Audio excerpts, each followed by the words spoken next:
empezar por la fuerza le va a... ¿Cómo lo puedo explicar? A dar la base, la forma. Sí, partiendo desde la base de que la fuerza es indiferente para cada persona. Puede ser que haga con 3 kilos y eso ya está generándole un esfuerzo suficiente a su cuerpo. Exacto. Eh, Ahí te lo paso, Maxi. Eric, ¿vos tenías escoliosis? sí, todavía lo tengo. Claro, sí, pero está mucho mejor que antes. Sí, sí. Sí, O sea, yo no me refería a empezar por resistencia. Yo justamente me refería a restaurar a la persona como vos, ponele que tenías una escoliosis más pronunciada, a llevarlo a menos pronunciado, pero claro, obvio, estás aplicando fuerza, simplemente no lo vi de ese lado, pero está bien. Claro. Yo Ahora hablé de fuerza, lo vi más adelante, ¿viste? Mi ahí imaginación. va, yo te entendí, pero... y yo lo que quería decir era que la fuerza era independiente de cada uno y que Claro. yo, por ejemplo, cuando apenas empecé, hacía con menos de 5 kilos, que era lo que podía hacer, sin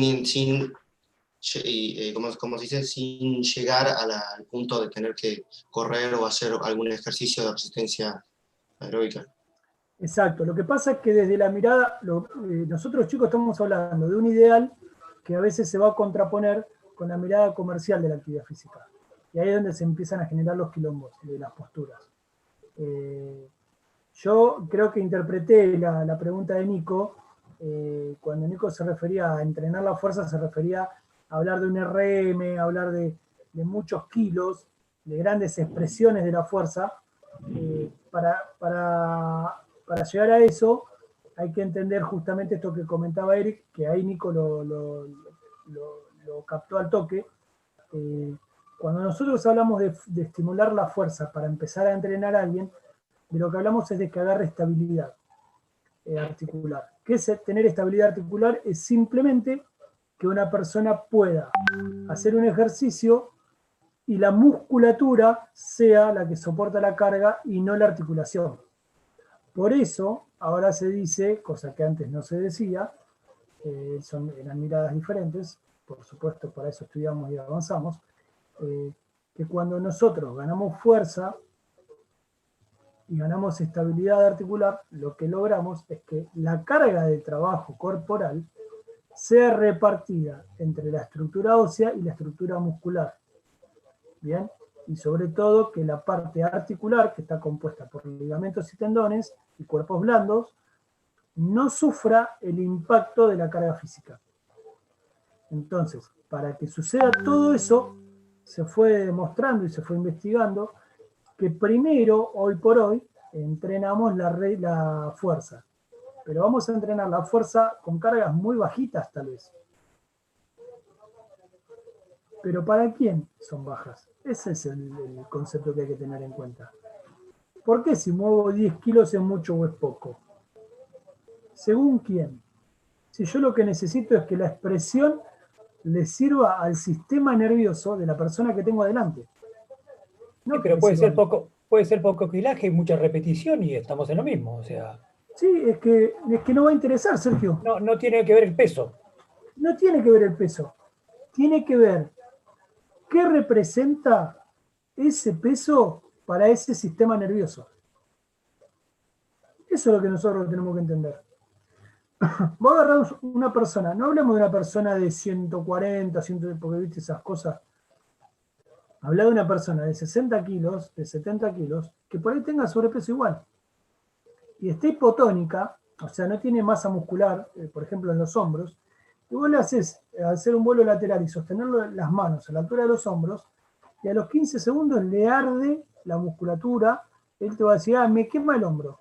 Bueno, ¿por qué te quema el hombro? Porque tus fibras musculares se están activando después de mucho tiempo, aquellas que no estabas usando, que tiene que ver con, no me quiero meter de una en esto, pero para que entiendan, el RUM es el reclutamiento de unidades motoras.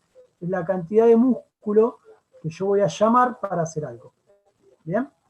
Entonces, en la medida que yo genero como propuesta física más cantidad de movimiento y más variado, más fibras musculares voy a estar utilizando. Y al utilizar muchas fibras musculares, eso va a hacer que yo tenga una eficiencia motriz acorde a lo que quiero hacer. Ahí se fue entendiendo un poquito mejor. Veo que alguno está notando. ¿Sí? Si no, repito. ¿Puedes repetir mejor? Sí, Eric, no pasa nada. Cuando nosotros empezamos a entrenar con alguna persona, la carga de fuerza, el trabajo de la fuerza, tiene que ser representativo para su sistema nervioso. Vos dijiste que movías 5 kilos. No sabemos para qué ejercicio. Vamos a suponer que es para bíceps o para pecho, no importa. Pero para tu sistema nervioso, esa carga de trabajo hacía que vos muevas muchas fibras musculares. Entonces era suficiente. Porque eso es lo que a vos te permitió ir ganando cantidad de músculo utilizado. Cantidad, no la cantidad de repeticiones, sino la cantidad de masa muscular que yo voy a usar. Eso, Sergio, para que se entienda bien. Cuando vos metés una carga muy baja y usás muchas repeticiones, si tenés 5 fibras y estimulaste 3, esas 3 fibras son las que van a mejorar mucho. Tarda mucho en captar una cuarta fibra el trabajo por repetición. Lo que sí ganás cuando haces eso es calidad en esa fibra, y cuando tenés estabilidad articular, rápidamente, y ahí vamos un poquito a lo que preguntaba Nico Rabasa, tenés que empezar a meter más carga. ¿Cuándo empezás a meter más carga? Cuando vos ves que el gesto es prolijo y que la persona termina de una forma eficiente el ejercicio que vos le propusiste. De acuerdo. Sí, a lo que me refería yo era que justamente no era necesario el peso propiamente dicho para eso, pero sí, está súper claro eso, sí. Tal cual. De hecho, cuando vos... nosotros tenemos 2 tipos de gestos. Tenemos lo que es monoarticular o poliarticular. Cuando hablamos de lo monoarticular es, por ejemplo, el típico ejercicio de bíceps, donde interviene una sola articulación, que es la del codo. Cuando yo hago un trabajo de bíceps y a ese trabajo le agrego un press de hombro, ya pasa a ser poliarticular, porque uso más de 2 articulaciones para hacer un gesto. Cuando yo doy ejercicios poliarticulares, lo que genero es aumentar el gasto calórico y aumentar la cantidad de unidades motoras que utilizo. Desde ese lugar, por ahí no voy a ganar tanta fuerza, pero sí voy a ganar eficiencia en cuanto a mi gesto motriz. Eso es lo que le enseña a mi sistema nervioso a trabajar de otra manera. Que eso es un poco, por lo que comenta Eric, lo que ha hecho él en su trabajo de rehabilitación de su espalda. Como dato de color, Eric, tanto la escoliosis como la cifosis, si es estructural, ¿qué significa? Que naciste con la espalda así, no se modifica de forma definitiva, pero sí se corrige. Y en la medida que sigas haciendo actividad física, los grados que hayas corregido los vas a mantener. Así que la actividad física tiene que ser parte de tu vida, de acá hasta los últimos de tus días. Y cuando es postural sí se corrige, porque hay trabajos o hay actividades laborales que generan estas deformaciones que tienen que ver propiamente con la actividad, qué sé yo, esto que hablábamos recién de un gamer o una persona que... ¿saben quién tiene? Hay una enfermedad profesional que tiene que ver con los cajeros de supermercado, por el tema de que están con la pantalla en diagonal, que tienen que ver con las cargas en el cuello. Y eso puede generar algún problema postural en cuanto a lo cervical, que tanto el kinesiólogo como el profe lo puede ayudar a corregir. Entonces, todas estas cositas hay que tener cierto tacto y cierta cautela y preguntar siempre a la persona si esto es de nacimiento o si es por el trabajo. Muchas veces es por el trabajo, generalmente es de nacimiento. Pero bueno, son cosas que se pueden trabajar y que se pueden mejorar muchísimo, que podés quitar muchos dolores, y a partir de eso mejorás muchísimo la calidad de vida de la persona que tenés adelante, ¿no? Que eso es buenísimo. ¿Qué más queremos? Pero bueno, de eso se trata y por ahí es por donde vamos a encarar la cuestión. ¿Vamos bien hasta acá? ¿Se fue entendiendo? ¿Sí? Bien, ahora, ya entendimos qué son las capacidades. Ya entendimos cuando vamos a hablar de capacidades básicas y cuando vamos a hablar de capacidades que tengan que ver con lo condicionante, con lo coordinativo, con lo neuromotriz, ¿bien? Con el salto. Todas esas cuestiones tienen grandes incidencias en los ejercicios que vamos a elegir. Pero bueno, yo quería arrancar por una pequeña definición general de qué es la fuerza, qué es la resistencia y qué es la flexibilidad, si les parece. Así vamos encarando esto. Aguanten un cachito que...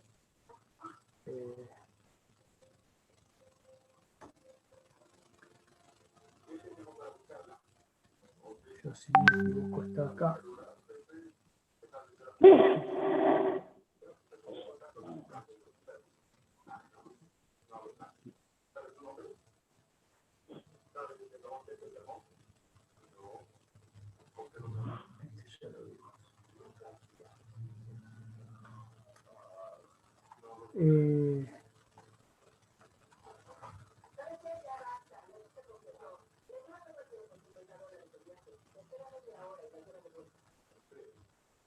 Denme un segundito que se me fue.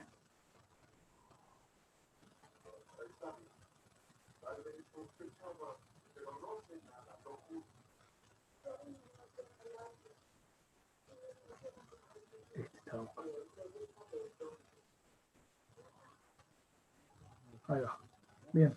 Esta es una imagen que quería mostrarles, que por ahí todos la han visto en algún momento, o la han vivido. ¿Ven ahí? Esto no es otra cosa que un típico circuito en un gimnasio. ¿No? Muy común en un gimnasio con alguien que empieza a entrenar en el gimnasio. Entonces te ponen, a ver, un poquito de bicicleta, un poquito de swing con una kettlebell, jalones al pecho, elíptico, una sentadilla livianita, mini tram, que lo podríamos cambiar por saltar la soga, por lo que ustedes quieran. 2, 4, 6, 8 estaciones, 30 segundos en cada ejercicio, no mucho más que eso. ¿Qué características o qué condiciones podrían sacar ustedes acá de lo que están viendo? Lo bueno y lo malo, lo que se les ocurra, vale criticarlo totalmente.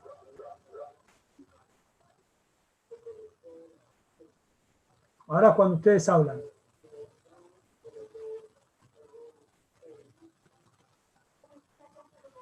Lo bueno que está pasando por los distintos patrones. Exacto. Un empuje, rodilla dominante, tracción, cadera dominante. Exactamente. Ahora, Nico, traducile a la muchachada esto de lo dominante. Rodilla dominante es el ejercicio de empuje del tren inferior, que lo conocemos más que nada por la sentadilla y todos los derivados de la sentadilla. Cadera dominante son todos lo que es como el peso muerto, despegue y todos sus derivados. En este caso ese es el swing, sí, con la kettlebell. El ejercicio de tracción lo vemos en la polea, ¿sí? Cuando hacemos espalda, estamos traccionando. Fíjense, el empuje lo vemos en el primero. Claro, fíjense un dato no menor, de este que habla Nico, que acá en el tirón de polea, la persona está con la nuca apoyada y con la barra al pecho. ¿Por qué? Porque ahí lo que buscamos es que no haya hiperextensión de la zona cervical y que haya un apoyo del cuello para que justamente las estructuras del cuello, que en una persona que empieza no sabemos que tan bien están, ni que tan mal están, entonces de esa manera te aseguras que haga un ejercicio liviano, bien hecho y donde va a ir fortaleciendo estas estructuras predominantes, que son las que nos van a permitir después hacer lo que se nos ocurra, ¿no? Y en el empuje de pecho también volvemos a repetir la situación de que la nuca está bien apoyadita. Digo, es un dato no menor. Tengan en cuenta esto. Y algo que destacó Nico, que es importante aprender a verlo, los ejercicios de cadera dominante, los que quieran hacer, tanto de cadera como de rodilla, tengan en cuenta, chicos, que no tiene que doler. Si yo hago sentadillas y me duele la zona lumbar, no está bueno. El paquete de músculos de la zona media tiene que contener la cadera para que el dolor sea muscular y no sea óseo. ¿Se entiende bien la diferencia, no? Porque muchas veces hay mucha cultura con esto. No, hoy te va a doler un poquito la cadera, pero quédate tranquilo que es normal, después se te pasa. En el después se te pasa, te acostumbraste a entrenar con dolor. El cuerpo, cuando empieza a salir del sedentarismo, no tiene que doler. Tiene que entrenar. Son dos cosas distintas. El entrenamiento con dolor es para el deportista. Sí, te rompe la espalda, Nati, exactamente. El entrenamiento con dolor es para el deportista, no es para la persona sedentaria. Que a nosotros nos guste la sensación del lactato, de esto de que, me levanto, me tira todo, está todo bien, pero somos nosotros, no es la gente que viene a entrenar con nosotros. Que después de un tiempo esa gente pase a disfrutar esas sensaciones es otra cosa. Pero eso va a pasar en el proceso. Tengan en cuenta esto para enseñarlo siempre de ahí. Una consulta. Exacto. Sí, Eric. ¿Podrías volver un segundo a la imagen? Sí, ¿cómo que no?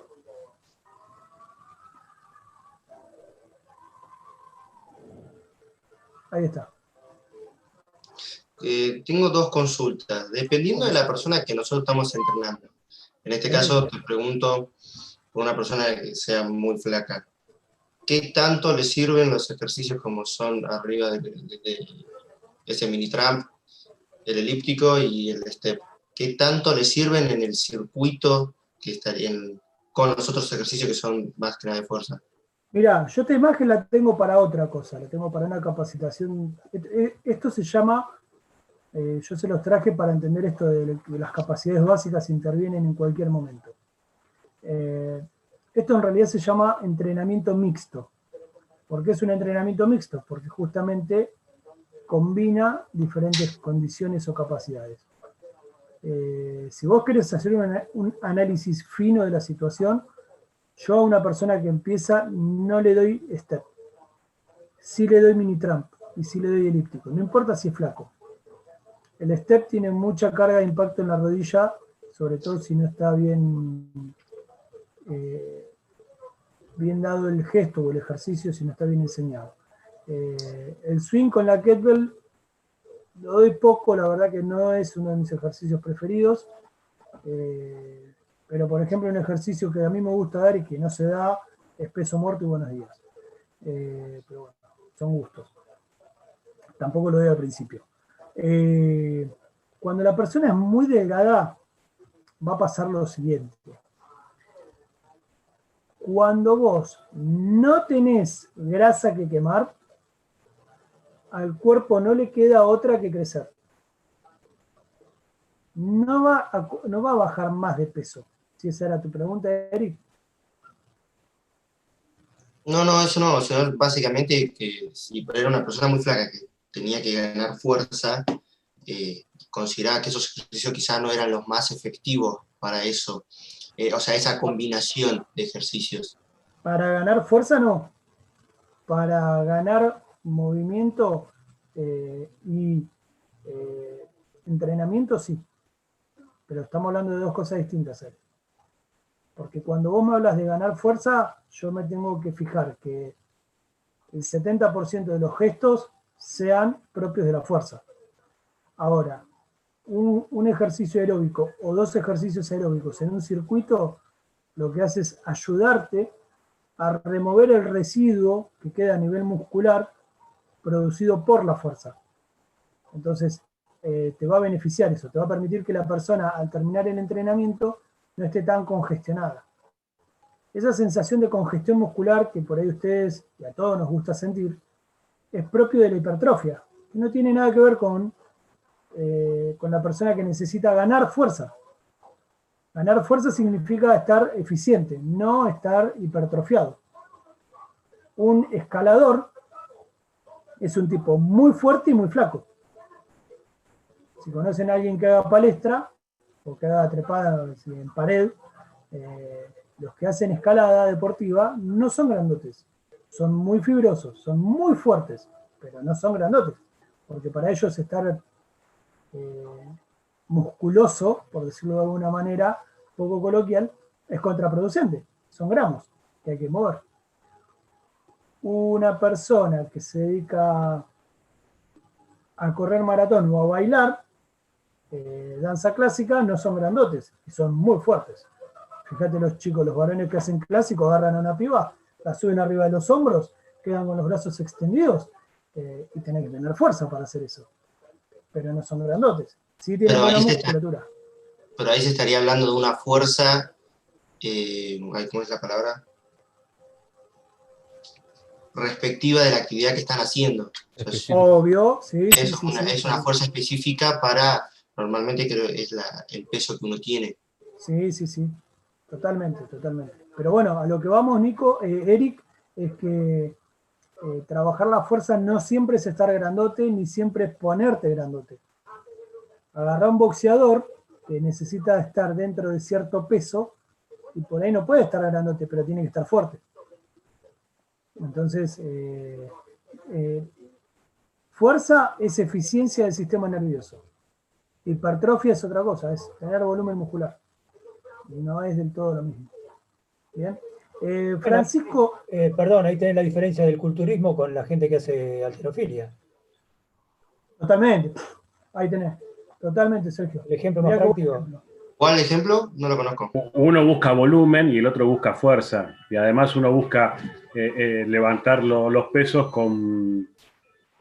haciendo mucha fuerza, y el otro es con técnica. La movilidad del desplazamiento de los pesos con técnica. El de la halterofilia. Claro. Claro. Lo que pasa es que la halterofilia, Eric, son esos grandotes que hacen levantamiento olímpico, que se ven mucho en las Olimpiadas, que levantan esos kilos monstruosos arriba de la cabeza. Que no les importa tener panza. Que no les importa tener panza. Claro. Que de hecho tienen que tener panza, justamente para tener el centro de gravedad abajo. Exacto. Sí, en el aikido también ocurre lo mismo. Exactamente, el aikido es igual. El sumo vos tenés categoría de kilo, el judo, tenés un montón de disciplinas así. ¿Qué, Eric? Y no se escuchó. Creo que la conclusión que yo había llegado en un momento era que la diferencia era que, ¿cómo lo puedo explicar? Que la halterofilia necesitaba que el cuerpo sea grande por las cargas a las cuales estaba sometido ese cuerpo y la cantidad de energía que requiere. Hay una relación, ¿no? Hay una relación entre poder movilizar cosas, necesitas directamente proporcional.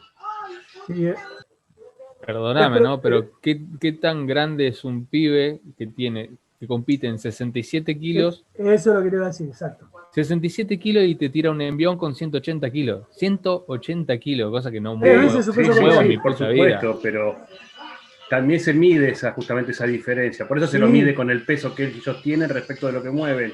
Y los que son más grandotes también. Tampoco uno chiquitito te va a mover 400 kilos. Lo que pasa es que hay una parte de la cuestión que es lo que tenemos que ver, que se les está escapando por ahí en la mirada, que en esos deportes hay categorías, hay clasificación por kilos. Entonces, vos podés tener una persona de 60 kilos que sea muy eficiente moviendo determinada cantidad de peso, pero a lo que nosotros nos orientábamos con la primera pregunta era tratar de entender esto de que estimular la fuerza no siempre tiene que ver con generar volumen. Esa es la parte del mensaje que me parece que es la que tiene que quedar. Totalmente. Claro, si yo tengo que ganar eficiencia en mi sistema nervioso para hacer algo, eso es ganar fuerza. ¿Quién dijo que jugaba al vóley? Ariel no, Maxi. Maxi, sí. ¿No? Maxi, vos dijiste que jugabas al vóley. Bueno, para saltar en el vóley necesitas fuerza. Necesitas ser muy eficiente, muy potente, porque tenés que saltar y la idea, un jugador de vóley bueno se pone la red a la altura de la axila. Entonces, se supone. Bueno, vamos a suponer que vos pegás ese salto. Lo mismo, Francisco Supa, lo mismo con el boxeador, exacto. Pero en el vóley, agarré el tema del vóley por esto. Vos podés tener un jugador de 70 kilos, un jugador de 80 kilos y un jugador de 60 kilos en el mismo equipo, y que los tres tengan la fuerza que necesitan, según su cuerpo, para saltar todas las veces que sea necesario en un partido y ser eficientes. Y ahí no tiene que ver el peso ni el volumen, tiene que ver la eficiencia de su sistema nervioso y de la fuerza para el cuerpo de cada uno de ellos. ¿Se entendió ahí? Por ahí un poquito mejor, saliendo de los otros ejemplos que eran muy puntuales. Entonces, estimular la fuerza tiene que ver con esto, chicos, con que la persona tenga estabilidad en sus articulaciones, estabilidad estructural, y cuando yo gano estabilidad estructural, después puedo empezar a jugar con un montón de otras cosas, con lo que ustedes quieran, te diría. Pero primero lo primero, la estructura. Si yo no tengo la estructura estable, digamos, que pueda soportar una carga sin lastimar la articulación, todo lo que haga va a ir más a la articulación que al cuerpo. Y ahí es donde lo lastimó el otro. Entonces, eso es lo que nosotros tenemos que entender. No siempre, Eric. El volumen, no siempre. Vos podés tener una persona de 80 kilos, como decía Nico, que mueva 120 kilos de pecho, y podés tener... mirá, te voy a hacer otra cuenta. Y te la voy a escribir para que se entienda bien.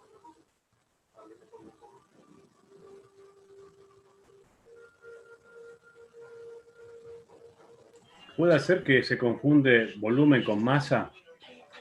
Sí, totalmente. Y aparte, una cosa es tener volumen muscular y otra cosa es que yo pueda coordinar todo eso junto.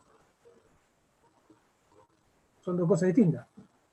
Yo puedo tener una persona, vamos a poner un sujeto de 60 kilos de peso corporal, ¿bien? Y mueve 60 kilos, qué sé yo, en el banco plano. ¿Bien? Entonces tenemos una relación de que está moviendo su peso corporal con el pecho. ¿Estamos de acuerdo? Y después acá pongo a otro sujeto que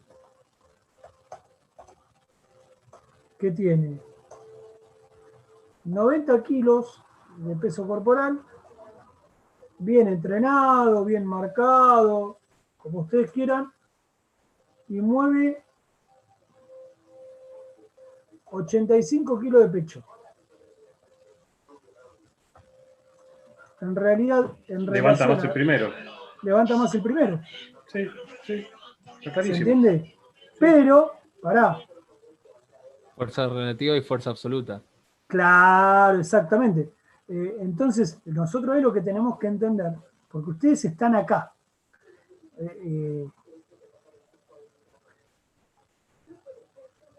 Si yo armo... A ver si me sale, Esperen un cachito. Porque esto... Me estoy haciendo el canchero, pero... Bien, ahí va. Si hacemos un triangulito, hablando de la fuerza, yo quiero hablar acá. En la base, yo quiero hablar acá de la base, ¿sí? Esa. Y ustedes están trabajando acá en la cúspide. ¿Bien? Y ahí está el problema. Yo quiero que ustedes entiendan, o aquellos que no han visto mucho de esto del entrenamiento, sino que lo han vivido y están acá, que entiendan cómo funciona esta cuestión. Y a mí me encanta que ustedes me hablen de esto, pero denle tiempo al resto para que entienda la base para llegar a la cúspide. ¿Bien? ¿Vamos hasta ahí? Entonces, volvamos un poquito para atrás. La fuerza me va a dar la estructura. Después que tengo la estructura, empiezo a trabajar para ir a esa cúspide. ¿Bien? ¿Cómo gano esa base? Bueno, el principio de todo, lamentablemente ahí sí, tanto Eric como Nico que estuvieron preguntando, yo me pongo un poquito conductivo en la cuestión. Yo arranco por el core. Para mí, si la zona media no está fuerte, todo lo que queremos hacer es de riesgo. Que sea fuerte no significa que esté marcada, que sea fuerte, bien, que sea eficiente. Para cuidar la columna sobre todo. Si yo quiero ganar buena fuerza en las piernas, voy a necesitar estabilidad en el glúteo para que la rodilla sea estable. Exactamente, Francisco, exactamente. Es así. Entonces, si nosotros primero arrancamos por la zona media, todo lo que queremos hacer después es más fácil. Porque entendemos que el nexo entre las dos partes, la de arriba y la de abajo, va a ser viable para cualquier lado. Va a estar sostenido. Va a estar sostenido. Qué buena. Hoy venís arriba, va a estar sostenido. Cuando estoy solo, estoy... No se diga, que no se diga. Esperen que tengo que escribir algo en Facebook. No, escuchame una cosa. En la otra clase. Ya pasó el otro año, ¿qué querés? Cuando nosotros queremos mejorar el tren superior, ¿sí? El tren, todo lo que es escápulo humeral, todo lo que tenga que ver con la zona del hombro, las cargas van a pesar sobre la zona lumbar.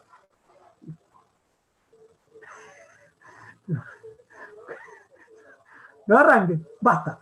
Y cuando yo quiero trabajar el tren inferior, si yo tengo un déficit en el glúteo medio y en el aductor, la articulación de la rodilla sufre mucho. Entonces, como el glúteo hoy se considera parte del core, tenemos que entender que trabajar la zona media y el glúteo es lo que a mí me va a permitir trabajar muy bien el tren inferior. O sea que de cualquiera de los dos lados tengo que arrancar por el medio. Una vez que yo tengo eso trabajado, puedo empezar a generar cargas de fuerza, hipertrofia, del tipo de fuerza que ustedes quieran. Todavía no las vimos. ¿Bien? Perdón, ¿puedo hacer una consulta? Sí, Maxi, diga. Ya está explicada. ¿Cómo se identifican los déficits en cualquiera de los trenes? ¿Cómo identificás un déficit muscular o de fuerza? Claro. En principio, cuando vos ves un gesto simple, como la caminata, la rodilla tiene que estar arriba del tobillo, cuando vos das el paso. Cuando vos ves que la rodilla no está estable al caminar, esa persona no puede correr todavía. Lo más básico de todo.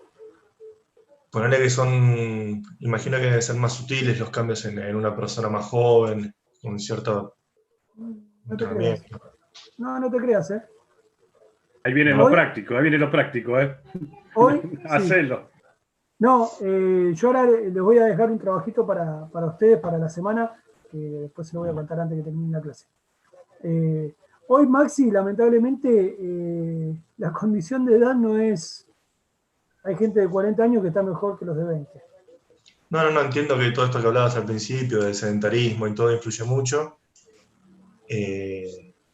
Pero bueno, hay personas que por ahí están en un nivel medio y uno como, yo no reconocería como decir, bueno. Pero mira, es fácil. Cuando la persona viene con una base, generalmente ya te dice, ¿sabes que tengo un dolor en la cintura? ¿Sabes que cuando hacemos los primeros ejercicios tradicionales, que vas a dar un crunch, una plancha, un trabajo de... yo prefiero hacer un trabajo separado de piernas, sillón de cuádriceps y de femorales para arrancar por ahí, para ver cómo lo maneja. Si vemos que lo maneja bien, no le aumento las cargas, pero paso a hacer un trabajo global como la sentadilla, que por ahí no hago una sentadilla con carga de peso en la espalda, sino que hago una sentadilla simplemente que se siente y se pare, se siente y se pare en un banquito, para que empiece a agarrar gesto. Si en todo eso, exacto, son progresiones, Francisco, exactamente. Si en todo ese proceso vos tenés que tener constantemente una interacción con la persona, ¿no? Entonces, sí, claro. Claro. Entonces, en ese proceso te dice, che, ¿sabes que me duele un poquito la cintura? Me carga un poquito la espalda. Bueno, a ver, vamos a hacer un trabajo para aflojar la espalda. ¿Se descarga así? Bueno, seguramente hay que relajar la espalda y cargar más los abdominales. Entonces vos ahí ya detectaste dónde está el desbalance.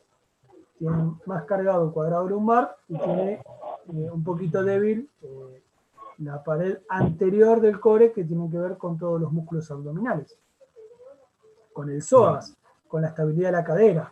Entonces vos ahí rápidamente te das cuenta. Si vos lo ves parado derechito y tiene un hombro más alto que el otro, ya sabes que hay un problemita en la columna.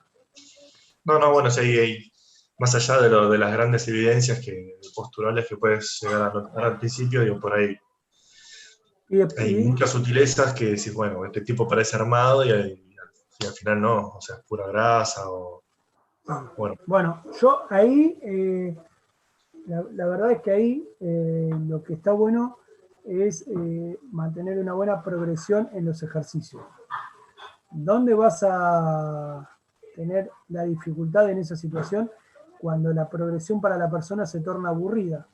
Porque vos tampoco lo podés aburrir, porque el tipo deja de entrenar. O por lo menos deja de entrenar con vos.